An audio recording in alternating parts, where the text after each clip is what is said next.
জনপ্রিয় বাঙালি সাহিত্যিক বিভূতিভূষণ বন্দ্যোপাধ্যায় 1894 সালের 12 সেপ্টেম্বর উত্তর 24 পরগনা জেলার মুরাতিপুর গ্রামের ঘোষপাড়ায় জন্মগ্রহণ করেন। তার পিতা মহানন্দ বন্দ্যোপাধ্যায় ছিলেন সংস্কৃত পণ্ডিত। সেই সূত্রে তিনি শাস্ত্রী উপাধি লাভ করেছিলেন।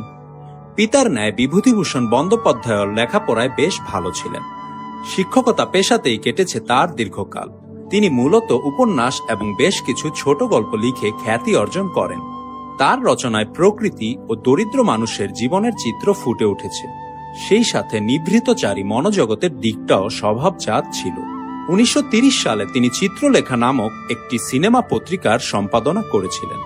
এছাড়া 1932 সালে হেমন্ত কুমার গুপ্তের সাথে যৌথভাবে দীপক পত্রিকা সম্পাদনার কাজও তিনি করেছিলেন। তিনি পথের পাঁচালী উপন্যাসের জন্য আজও বিখ্যাত হয়ে আছেন।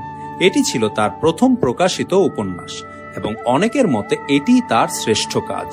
পরবর্তীতে এই উপন্যাসটিকে বিখ্যাত চলচ্চিত্রকার সত্যজিৎ রায় একই নামে সিনেমা বানিয়ে কিংবদন্তি হয়ে আছেন। অনেকের মতে এই চলচ্চিত্রটি এখনও সর্বকালের সেরা চলচ্চিত্রের তালিকায় উপরের দিকেই স্থান পায়।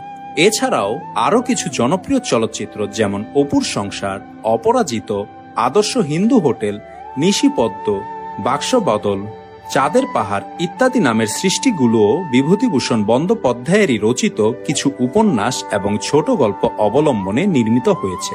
তার আত্মজীবনীমূলক গ্রন্থের নাম তৃণাঙ্কুর, যা 1943 সালে প্রকাশিত হয়। ইছামতি উপন্যাসের জন্য বিভূতিভূষণ বন্দ্যোপাধ্যায় 1951 সালে মরণোত্তর রবীন্দ্র পুরস্কার লাভ করেন। 1950 সালের 1 নভেম্বর হৃদরোগে আক্রান্ত হয়ে এই গুণী সাহিত্যিক মৃত্যুবরণ করেন।